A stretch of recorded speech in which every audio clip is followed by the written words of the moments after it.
রব্বুল আলামিন সূরা হুমাযাতে বলেছেন, আউযু বিল্লাহি মিনাশ শাইতানির রাজীম। বিতাড়িত অভিশপ্ত শয়তান থেকে আমরা আল্লাহর কাছে আশ্রয় প্রার্থনা করছি। বিসমিল্লাহির রহমানির রহিম। পরম দয়ালু দাতা আল্লাহর নামে শুরু। ওয়াইলুল লিকুল্লি হুমাযাতিল লুমাযা। প্রত্যেক নিন্দাকারী, সামনে এবং পিছনে কুৎসা রটনাকারীর জন্য চূড়ান্ত দুর্ভোগ। আল্লাযী জামা, যারা জমা করে, মালাম ও আদাদা, মাল সম্পদ জমা করে এবং গণনা করে করে রাখে। ইয়াহসাবু আন্না মালাহু আখলাদা, তারা ধারণা করে যে তাদের সম্পদ আখলাদা তাদেরকে চিরঞ্জীব করে রাখবে বা অমর করে রাখবে। কাল্লা, কখনো নয়। লায়ুম বাজান্না ফিল হুতামা, অবশ্যই তারা নিক্ষিপ্ত হবে হুতামা। হুতামা নামক জাহান্নামে বা চূর্ণ বিচূর্ণকারী স্থান। ওমা আদরাকা মাল হুতামা, হে রাসূল কিসে আপনাকে জানাবে হুতামাটা কি? নারুল্লাহ, আল্লাহর আগুন। আল মুকাদা, যা হলো প্রজ্বলিত। আল্লাযী তাত্তালিউ, যা পৌঁছে যাবে আলাল আফিদা, তাদের হৃদয়ে। সম্মানিত মুসল্লিনে কেরাম, সূরা হুমাযার অর্থ শুনলেন।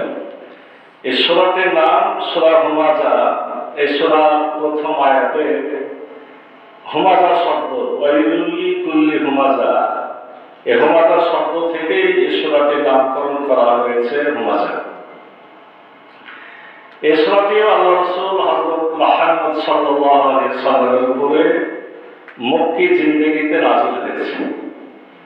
মক্কাতে এমন কিছু মানুষ ছিল, ওলীদ ইবনে মুগীরা, আখনাস ইবনে সুলাইক, এ ধরনের তাফসীরে কিছু নাম এসেছে, যারা ছিল ধনাঢ্যশালী, প্রতাপশালী, এবং যারা আমার রাসূল হযরত মুহাম্মদ সাল্লাল্লাহু আলাইহি ওয়াসাল্লামের দাওয়াতি কাজে বিভিন্ন বিষয়গুলো নিয়ে কুৎসা রটনা করে বেড়াচ্ছে। রাসূল সাল্লাল্লাহু আলাইহি ওয়াসাল্লাম এবং তার প্রতি যারা ঈমান এনেছিলেন সে সাহাবায়ে কেরামের ব্যাপারে তারা অনেক বাজে কথাবার্তা বলছিল। মূলত তাদেরকে লক্ষ্য করেই এই সূরাটি নাযিল হয়েছে। তাদের ভয়ঙ্কর পরিণামের কথা এই সূরাতে তাদেরকে জানিয়ে দেওয়া হয়েছে। তাদেরকে সতর্ক যেমন করা হয়েছে, ঠিক তেমনি যারা আল্লাহ রাসূল হযরত মুহাম্মদ সাল্লাল্লাহু আলাইহি ওয়াসাল্লামের প্রতি ঈমান এনেছিল তাদেরকে বুঝিয়ে দেওয়া হয়েছে যে তোমাদের মনিব আল্লাহ, তিনি সবকিছু দেখছেন। তোমাদের পরিণাম তোমাদের জন্য, তাদের পরিণাম তাদের জন্য। অর্থাৎ তোমাদের পরিণাম ভালো হবে, তাদের পরিণাম অবশ্যই ভয়ঙ্কর হবে। এটা হলো এই সূরাটির মূল বিষয়বস্তু। এখন কথা হলো যে এটা কি শুধু সেই ওলীদ ইবনে মুগীরা, আখনাস ইবনে সুলাইক বা মক্কার কাফের মুশরিকদের জন্যই প্রযোজ্য? না, এরকম আচার আচরণ যারাই করবে যুগে যুগে, এই খারাপ কাজগুলো, এই খারাপ গুণগুলো যাদের মধ্যে থাকবে তাদের জন্যই ঠিক একই ভয়ঙ্কর অবস্থা আপনার অপেক্ষা করছে। এবং সেজন্য সূরা হুমাযা আমাদের কাছ পর্যন্ত রব্বুল আলামিন পৌঁছে দিয়েছেন। কোরআন সংরক্ষণের মাধ্যমে আমরা তেলাওয়াত করছি, পড়ছি, এখান থেকে শিক্ষা আমাদেরকে গ্রহণ করতে হবে। আসলে আমরা সূরাটির আয়াত ভিত্তিক আলোচনা শুরু করি। প্রথমে যে কথাটি বলা হয়েছে ওয়াইলুল লিকুল্লি, ওয়াইল মানে ধ্বংস, লি মানে জন্য, কুল্লি মানে প্রত্যেক। এই ওয়াইল শব্দটা আপনার জাহান্নামের ক্ষেত্রে প্রযোজ্য। বলা হচ্ছে জাহান্নামের একটা উপত্যকার নাম হচ্ছে ওয়াইল। ওয়াইল মানে যেমন দুর্ভোগ, ওয়াইল আবার একটা জাহান্নামের উপত্যকা। আবার বলা হচ্ছে ওয়াইল হলো জাহান্নামের একটা সর্বনিম্ন দেশের একটা স্থান, অর্থাৎ একটা ধ্বংসকর, ক্ষতিকর অবস্থার কথা। যারা এই ধরনের কাজ করে তাদের যে একটা মহা দুর্ভোগ হবে, এই কথাটা ওয়াইল শব্দ দিয়ে রব্বুল আলামিন বুঝিয়েছেন। এই ওয়াইল ওয়াইলুন বা দুর্ভোগ কাদের জন্য? লিকুল্লি, প্রত্যেকের জন্য। প্রত্যেকে কারা? প্রত্যেকের জন্য। তাহলে আমরা দেখেন যে আয়াতের তাফসীর পেয়ে গেলাম। ওই যখন নাযিল হয়েছে তখন থেকে শুরু করে এখন পর্যন্ত দুর্ভোগ প্রত্যেকের জন্য। তারা কারা? হুমাজাতিল লুমাজা, যারা কি করে? নিন্দা করে, লুমাজা কুৎসা রটনা করে। তারা সামনে নিন্দা করে, পিছনেও নিন্দা করে। হুমাজা এবং লুমাজা তাফসীরের কিতাবে কেউ হুমাজার যে ব্যাখ্যাটা করেছেন, অর্থ করেছেন, দেখা যাচ্ছে অন্য তাফসীরে লুমাজা সে অর্থ করা হয়েছে। তার মানে হুমাজা এবং লুমাজাটা একে অপরের সাথে জড়িত। তবে বোঝানোর জন্য বা বোঝার জন্য বেশিরভাগ ক্ষেত্রে যে তাফসীরটা এসেছে সেটা হলো হুমাজা মানে পিছনে গীবত করা। কথা হলো গীবত মানেই পিছনে করা। তাহলে এখানে হুমাজা বলতে কোন গীবত? বলা যায় যারা বেশি বেশি গীবত করে। মানে গীবত করতে করতে যাদের একটা পরিচয় হয়ে যায়, অতিরিক্ত গীবত করে, তারা হলো হুমাজা। পিছনে নিন্দা করে, বেশি বেশি করে, এরা হলো হুমাজা। তাদেরকে বলা হচ্ছে হুমাজা। আর লুমাজা কারা? যারা একবার সামনে সামনেই করে। মানে পিছনে করতে করতে তাদের মজা এত বেশি হয়েছে, তাদের মধ্যে তৃপ্তি চলে এসেছে, এখন চোখের সামনে মুখের সামনে করে, বিভিন্ন ইশারা ইঙ্গিত করে, কটাক্ষ করে, বিদ্রুপ করে, একটা মানুষকে তুচ্ছ করে, তাচ্ছিল্য করে, তার সম্মান হানি করার জন্য যে কোনো ভঙ্গিমা করে, বিভিন্ন ধরনের আওয়াজ করে, শব্দ করে, বিভিন্ন জনের বিভিন্ন নাম দেয়। এরকম লোক আছে না? একেবারে একটা তারা এই ক্ষেত্রে প্রখ্যাত হয়ে যায়। এদেরকে মূলত একই সঙ্গে বলা হয়েছে হুমাজাতিল লুমাজা। তারা পিছনে করে গীবত বেশি বেশি, এবং তারা এটা নিয়ে তৃপ্তি ও সহকারে বিভিন্ন ধরনের আচার আচরণ করে। তাহলে এই দুটো শব্দের মধ্যে যেটা মূল বিষয় দেওয়া হলো সেটা হচ্ছে গীবত। গীবতের একটা চূড়ান্ত পর্যায় হচ্ছে হুমাজাতিল লুমাজা। তো অয়েল ধ্বংস তো বলা হবেই তাদের জন্য, কারণ গীবতের চূড়ান্ত পর্যায়ে যদি হুমাজাতিল লুমাজা হয়, গীবতটাই তো খারাপ, গীবতটাই তো জঘন্য, গীবতটাই তো হচ্ছে মৃত ভাইয়ের গোস্ত খাওয়ার তুলি। লা ইয়াগতাব, সূরা হুজুরাতে বলা হয়েছে লা ইয়াগতাব, তোমরা গীবত করবে না। বাযুকুম লিবাদ, পরস্পরের গীবত করবে না। আইয়াকুলা লাহমা আকিহি মাইতান, তোমরা কি মরা ভাইয়ের গোশত খাওয়াকে পছন্দ করো? আল্লাহ নিজেই বলছেন যে তোমরা সেটা অবশ্যই কি করো? ঘৃণা করো। আইয়ুহিব্বু আহাদুকুম, তোমাদের মধ্যে কেউ কি ভালোবাসে আইয়াকুলা লাহমা আকিহি মাইতান, তোমার মৃত ভাইয়ের গোশত খেতে? মৃত ভাইয়ের গোশত, মানুষের গোশত খাওয়াই তো আমরা কল্পনা করি না। সেখানে বলা হচ্ছে তোমাদের কেউ কি মৃত ভাইয়ের গোশত খেতে পছন্দ করে? না, তোমরা পছন্দ করো না, তোমরা ঘৃণা করো। তাহলে গীবত করাকে মরা ভাইয়ের গোশত খাওয়া তুল্য বলা হয়েছে। একটা হাদিসের সনদ যাই হোক না কেন, একটা হাদিসে এতদূর শক্ত কথা এসেছে, আসাদুল আল গিবাত আসাদু মিনাল জেনা, গীবত জেনার থেকেও ভয়ঙ্কর।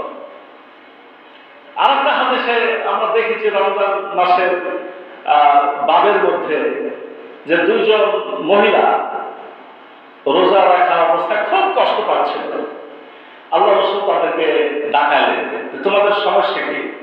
যে রাসূল, আমরা খুব কষ্ট পাচ্ছি, যে তোমরা কি গোশত খেয়েছো?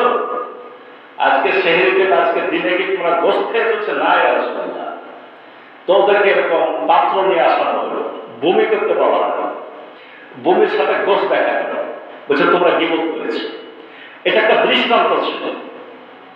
তাহলে গীবত হচ্ছে এরকম জঘন্য একটা পাপ। কিন্তু এই জঘন্য কাজে যদি আমার আপনার সুখ্যাতি তৈরি হয়ে যায়, এবং সেটা যদি ওপরের লোকেরা হয়, নেতৃত্ব পর্যায়ের লোকেরা হয়, সমাজে এমন নেতাও কিন্তু পাওয়া যায় যে নেতাদের কাজই হলো অন্য দলের বা অন্য নেতাদের কাজ করে তাদের নামে নতুন নতুন কথা তৈরি করা, মিথ্যা কথা, মিথ্যা প্রপাগান্ডা ছড়ানো। গীবত কিন্তু সত্য কথায়, সত্য কথায় আপনাকে অপমানের জন্য বলা যাবে না, এটাই গীবত। আর যদি মিথ্যা তৈরি করেন এটা আরো ভয়ঙ্কর, এটাকে বলা হয় বহুতান। এই কাজগুলো সবই হলো কি অয়েল, ধ্বংসকারী, প্রত্যেককে ধ্বংস করে দেয়। আপনি ব্যক্তিকে ধ্বংস করেন, সমাজের মধ্যে যদি এগুলো চালু থাকে সমাজকে নষ্ট করে, আপনি যদি রাষ্ট্রীয়ভাবে এগুলো করেন রাষ্ট্রকে ধ্বংস করেন, এটা মুসলমান জাতিকে ধ্বংস করে দেয়। আল্লাহ রাব্বুল আলামিন সূরা হুজরাত আরো বলছেন, লা ইয়াসখার কওমুম মিন কওমিন আসা ইয়াকুনু খায়রাম মিনহুম ওয়ালা নিসাউম মিন নিসাইন আসা ইয়াকুননা খায়রাম মিনহুন্না ওয়ালা তালমিজু আনফুসাকুম ওয়ালা তানাবাজু বিল আলকাব। আমরা এখন যে আলোচনা করলাম ঠিক তার জন্য একটা ব্যাখ্যা। সূরা হুজরাত রাব্বুল আলামিন বলছেন, লা ইয়াসখার, তোমরা কি করবে না? একে অপরকে ঠাট্টা বিদ্রুপ করবে না। কওমুম মিন কওমিন, এক পুরুষ আর এক পুরুষকে তোমরা কি করতে পারবে না? ঠাট্টা বিদ্রুপ করতে পারবে না। আসা আইয়া কোন খায়রাম মিনহুম, হতে পারে যে ঠাট্টা বিদ্রুপ করছো, অন্যকে তুচ্ছ তাচ্ছিল্য করছো, সেই তোমার চাইতে উত্তম। মানে আমি যাকে অবজ্ঞা করছি, আমি যাকে লাঞ্ছিত করছি, আমি যাকে অপমান করছি, আল্লাহর দৃষ্টিতে সেই হয়তো বা কি সেই উত্তম। ওয়ালা নিসাউম মিন নিসাইন, তোমাদের কোন মহিলা যেন কোন মহিলাকে কি না করে, ঠাট্টা বিদ্রুপ না করে। আসা আইয়া কুন্না খায়রাম মিনহুন্না, হতে পারে যে মহিলা আরেকজনকে ছোট অপমান করছে, আল্লাহর কাছে যাকে ছোট করা হলো সেই বড়, আর যে অপমান করলো সেই ছোট। এই আয়াতের মধ্যে একটা ব্যাখ্যা আছে। এই আয়াতে কেন বলা হলো যে এক পুরুষ যেন আর এক পুরুষকে কটাক্ষ না করে? আলাদা করে কেন বলা হলো এক মহিলা যেন আর এক মহিলাকে কটাক্ষ না করে?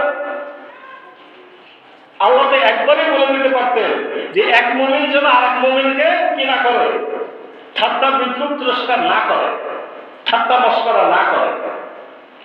আল্লাহ আলাদা করে কেন বললেন? এর মাহাত্ম্যটা হলো এই, ইসলামী সমাজে সর্বোচ্চ পুরুষ পুরুষের সাথে দেখা সাক্ষাৎ হবে, পুরুষ পুরুষের সাথে অন্যায়টা ঘটতে পারে, মহিলা মহিলার সাথে অন্যায়টা ঘটতে পারে, কিন্তু পুরুষ মহিলাকে কটাক্ষ করবে, মহিলা পুরুষকে তিরস্কার করবে, ইসলামী সমাজ এটা চিন্তাই করে। আমাদের অবস্থান কোন জায়গায় বলেন? আমাদের সমাজে এখন ছাত্র ছাত্রীকে, ছাত্রী ছাত্রকে, ছেলে মেয়েকে, মেয়ে ছেলেকে অবলীলা ক্রমে কথাবার্তা করছে, ঠাট্টা বিদ্রুপ করছে, তিরস্কার করছে, গালাগালি করছে, নানা প্রমাণ নিয়ে কথা তুলছে। ঠিক না বেশি? তাহলে আমরা এখন কোন জঘন্য পর্যায়ে পৌঁছে গেছি? অথচ আল্লাহ রাব্বুল আলামিন নিষেধ করে দিলেন কোন পুরুষ কোন পুরুষকে, কোন মহিলা কোন মহিলাকে, কোন পুরুষ মহিলাকে, মহিলা পুরুষকে, এটা কোরআনে চিন্তাই করা হলো না। তারা যেন ঠাট্টা বিদ্রুপ না করে। ওয়ালা তালমিজু আনফুসাকুম, তোমরা অন্যের নামে অপবাদ দিও না। ওয়ালা তানাবাজু বিল আলকাব, কাউকে উপনামে ডেকো না। এগুলো সব ঠাট্টা বিদ্রুপের ব্যাখ্যা। কাউরির নামে লকব তৈরি করা, নতুন নাম বানিয়ে দেওয়া, মিথ্যা অপবাদ আরোপ করে দেওয়া, ছোট যাতে তাকে করা যায় বিভিন্ন নাম সৃষ্টি করে সে নাম সমাজে প্রচার করে দেওয়া, এগুলো সবগুলো ঠাট্টা বিদ্রুপের কাজ। এই কাজগুলো যারা করে, প্রথম ধ্বংস যাদের, তারা কেবল হলো এই গুণ যাদের আছে। দ্বিতীয়, তাদের চরিত্র। এই ধরনের মানুষদের দ্বিতীয় চরিত্র কি? আল্লাযী জামাআ মালান ওয়া আদ্দাদা, তারা মাল সম্পদ জমা করে, জমা করে, মালান মানে মাল, ওয়া আদ্দাদা গনে গনে রাখে। এই ধরনের খারাপ মানুষদের আরেকটা হলো, এর তো সাধারণত সমাজের প্রভাবশালী টাকা পয়সা আলা মানুষ, তারাই ঠাট্টা বিদ্রুপ তিরস্কার বেশি করে, মানুষকে কটাক্ষ ছোট তারা বানায়, তারা অপমান করার সুযোগ পায়। এজন্য তাদের পরিচয় বলে দেওয়া হচ্ছে আল্লাযী জামাআ মালান ওয়া আদ্দাদা। তারা মাল সম্পদ গণনা করে ফেলে রাখে, তারা জমাও করে, গণনা করেও রাখে। মানে এরা খারাপ লোক, এরা কৃপণ, এরা ছোট লোক। এদের সম্পদ আছে, সম্পদ ভালো কাজে তারা খরচ করে না, সমাজের কল্যাণকর কাজে তারা খরচ করে না। তাদের মন খুবই ছোট, তারা উদার নয়। তারা পরের হক, অন্যের হক আদায় করে না। তারা স্ত্রী পুত্রের হক পর্যন্ত সঠিকভাবে আদায় করে না। সমাজকে দান করা তো দূরের কথা, ইসলামের পথে খরচ করা তো আরো অনেক দূরের কথা। এজন্য তাদের চরিত্র বলা হয়েছে, তারা মালগুলাকে জমা করে এবং সেই সম্পদকে গনে গনে রাখে। আগে তো স্বর্ণ মুদ্রা গনে গনে রাখতো, বাড়িতেই থাকতো। এখন ব্যাংকের হিসাব, ব্যালেন্স শিট নিয়ে আসে, কত জমলো, কত হইলো, কয়টা বাড়ি হলো, কয়টা দেশে, কয়টা বিদেশে, কয়টা শহরে, কয়টা রাজধানীতে। তারা এগুলা নিয়েই তারা হলো ধনিক শ্রেণী, তারা পুঁজিপতি। তারা দুনিয়াটাকে মুখ্য মনে করেছে, দুনিয়ার সুখ সম্পদকে তারা আসল মনে করেছে, দুনিয়াকে তারা চিরস্থায়ী মনে করেছে। এজন্য রব্বুল আলামিন তাদের পরিচয় দিয়ে দিলেন পরের আয়াতে, ইহসাবু আন্না মালাহু আখলাদা। তারা মনে করে তাদের এই মাল সম্পদ তাদেরকে কি করবে, চিরদিন বাঁচায় রাখবে, চিরঞ্জীব করে দেবে, তাদেরকে অমর বানিয়ে দেবে। এটা ঠিক না ঠিক? মানুষ তো এটাই মনে করে, যতই আমি অন্যায় করি,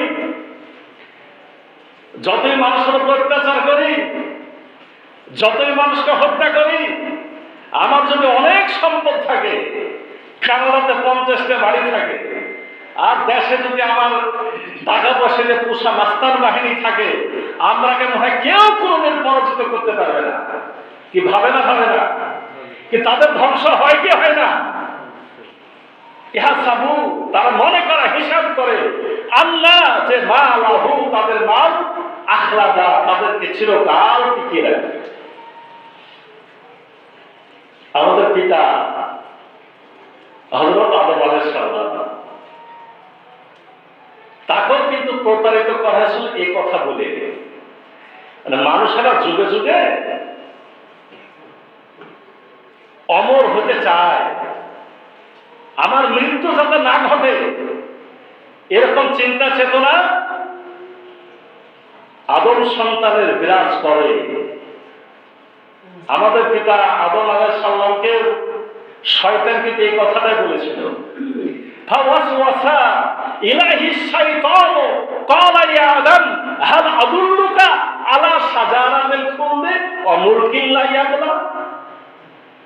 ফাওয়াসওয়াসা, অসওয়াসা দিল, ইলাইহিশ শাইতান, শয়তান অসওয়াসা দিল কাকে? আদমকে।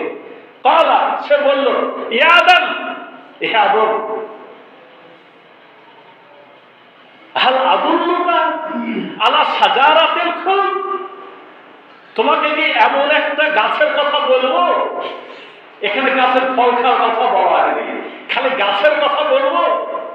আলা শাজারা, একটা গাছের ব্যাপারে, খুলদি, তোমাকে চিরস্থায়ী বানিয়ে দেবে, ও মুলকিন লা ইয়াবলা, এবং এই যে জান্নাতের একটা রাজত্ব, এই রাজত্বের মালিক বানিয়ে দেবে।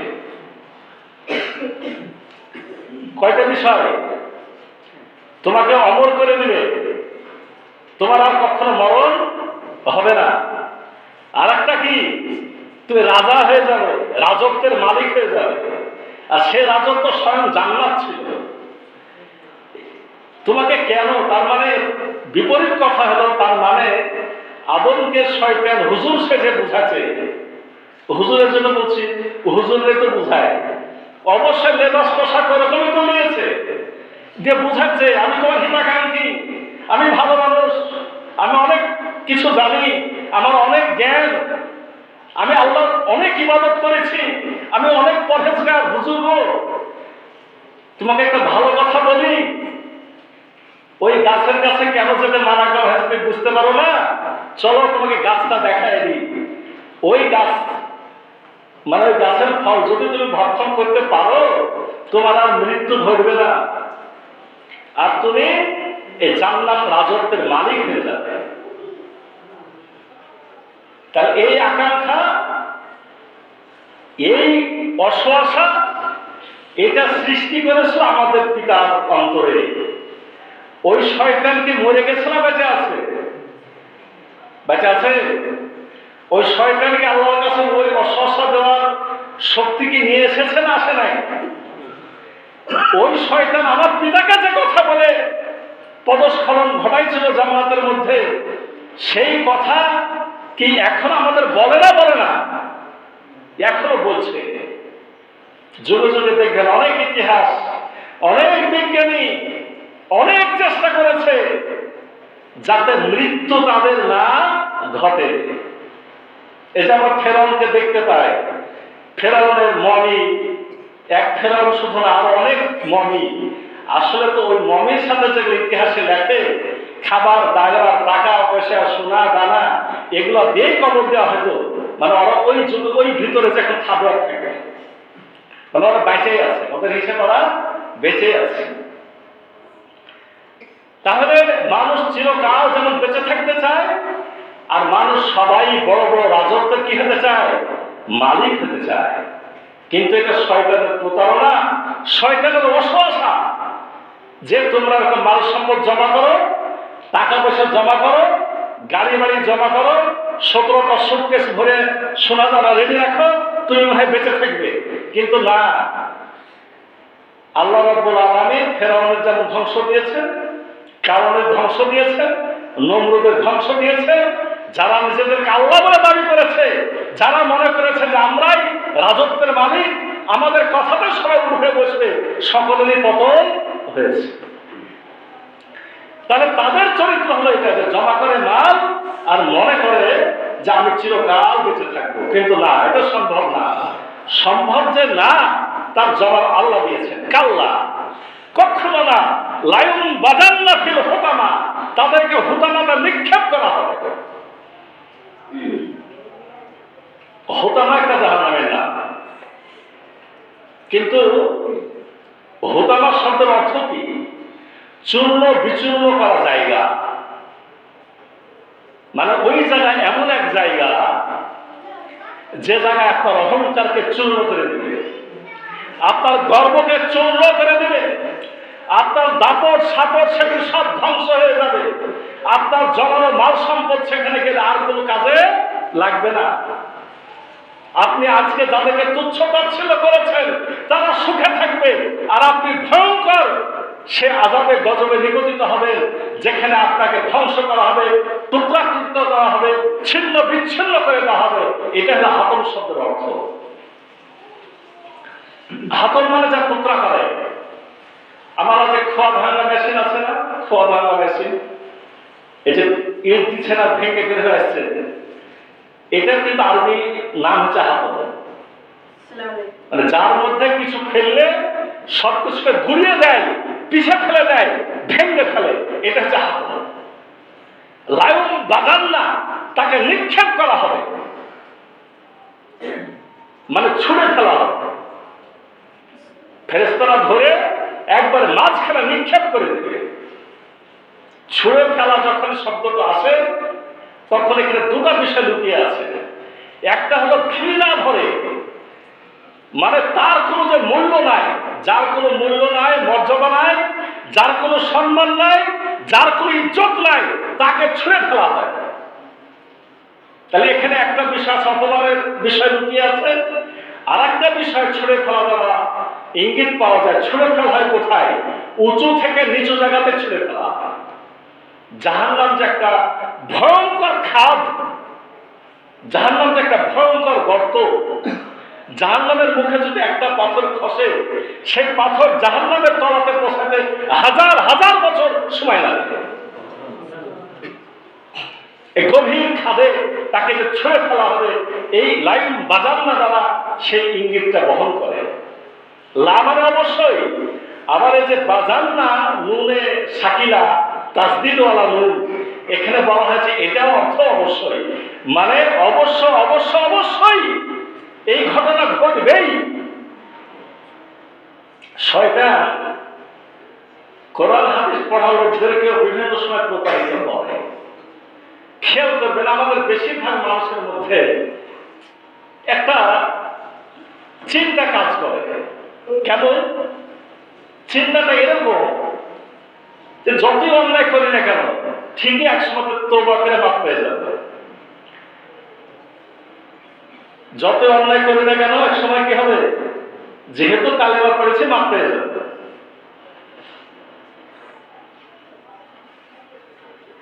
আবার এরকম চিন্তা আছে যতই ভালো কাজ করি না কেন কখন যে কি ঘটে জাহান্নামে হয়তো চলেই যাবে।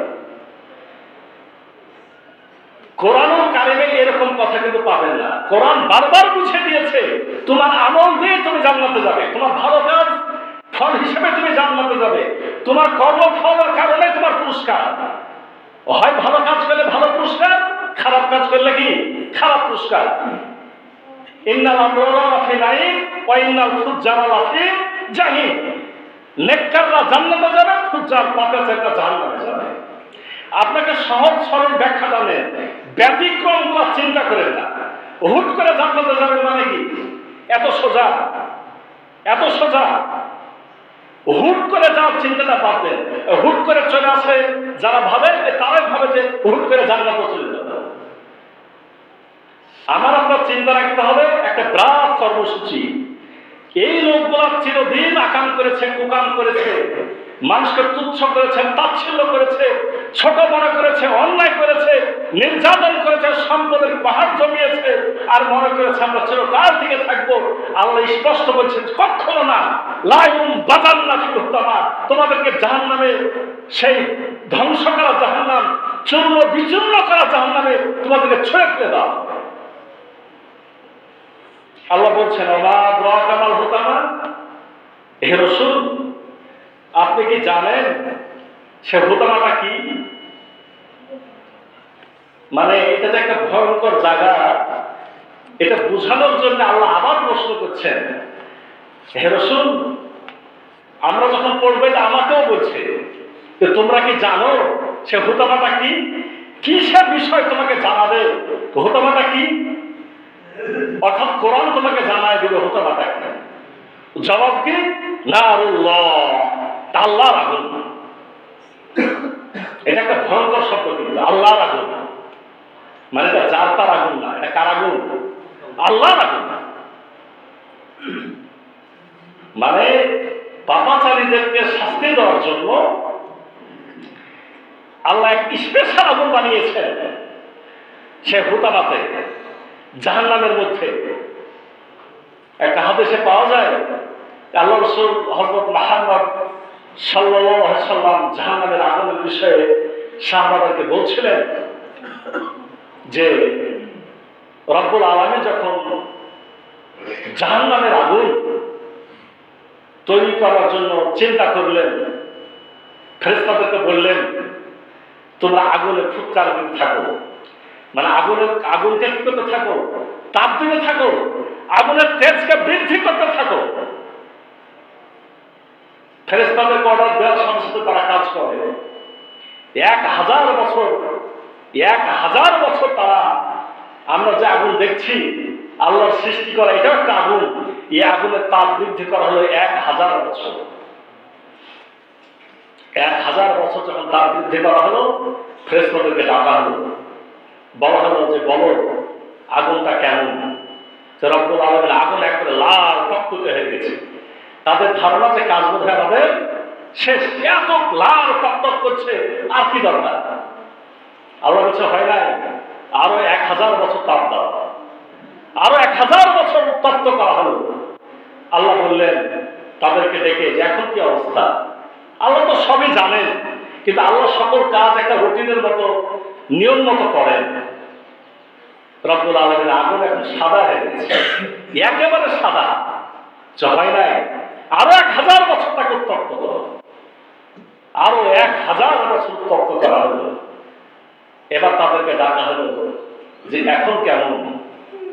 আল্লাহ একেবারে আগুন অন্ধকার কালো, কিচ্ছু তার মধ্যে দেখা যায় না। আল্লাহ বললেন এটা ঠিক আছে, এখন ঠিক আছে। জাহান্নামের আগুন এরকম ভয়ঙ্কর অন্ধকার, ভয়ঙ্কর কালো। কোরআনে আলকাতরার কথা বলা হয়েছে। আপনি বলেন তো দুনিয়ার যে আলকাতরা, এই যে মনে করেন রাস্তার ধারে গেছে পিচকে গরম করতো, আচ্ছা ওর মধ্যে আমাকে ফেলে দেওয়া হবে, এই চিন্তাটা যদি আমার মধ্যে আসে, আমার কি আর কিছু আখিরাতের এই চিন্তা করতে থাকলে আমার কি আর অন্যায় কাজ করা সম্ভব হবে? আলকাতরা বলা হয়েছে। তার গোটা শরীরে আলকাতরা মাখিয়ে তাকে আলকাতরা বানিয়ে দেওয়া হবে। ভয়ঙ্কর আগুনের কথা এভাবে বলা হয়েছে। আপনারা দুনিয়ার যে ইট বানাতে তো ভাটা দেখেছেন, এখন কয়লার ভাটা, আগে ছিল খড়ির ভাটা।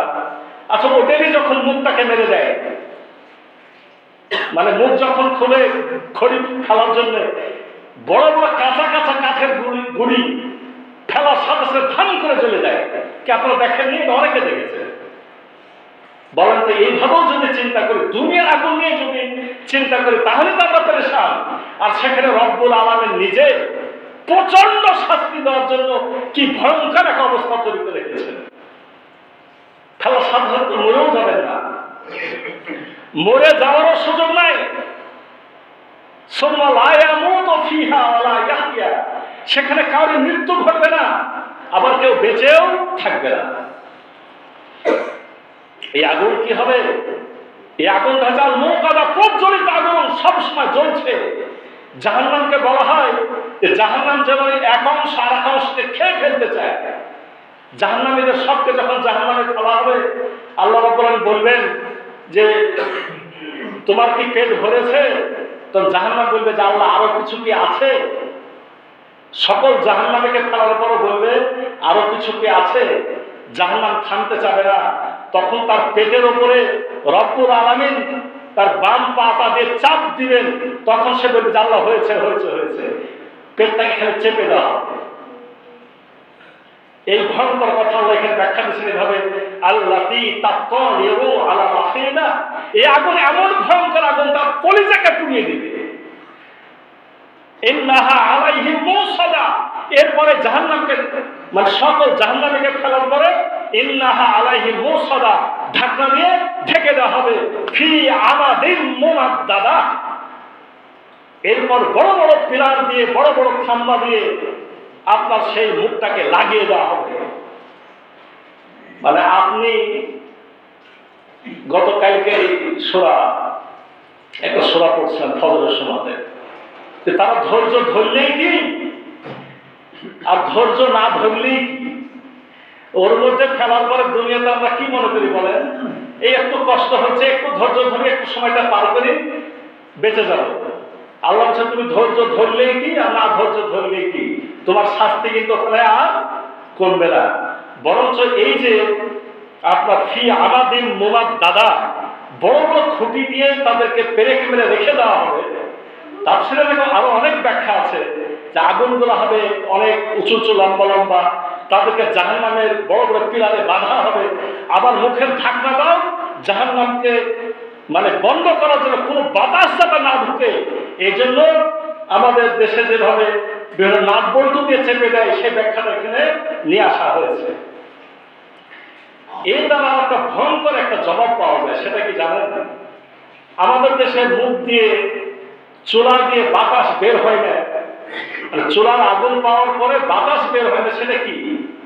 Pressure cooker. প্রেসার কুকার তখন বেশি দিন আগে আবিষ্কার হয়নি। আপনারা যে রান্না 1 ঘন্টা করেছেন সেটা এখন 10 মিনিটে করছেন। কারণটা কি? ওর মধ্যে আগুন তাপ তৈরি হয়, এই তাপ আর বের হয় না। তাপ আর না বের হওয়ার কারণে দ্রুত বেশি মানে উত্তপ্ত হয়। তবে এখানে একটা মাপ আছে, একটা মাপে যে আমাদের কি বাঁশি বাজে, ও যে মুখটা খুলে যায় তখন বাতাসটা বের হয়, আমরা বুঝি যে এখন কাজ আমার শেষ। কিন্তু এ জায়গা থেকে বলা হলো যে বাঁশি বাজার সুযোগ আছে। তার মানে তাপকে কিভাবে বৃদ্ধি করা হবে তারও একটা ইঙ্গিত কিন্তু এই আয়াতের মধ্যে আছে। আসল বেশি অপরাধের কথা বলা হয়নি।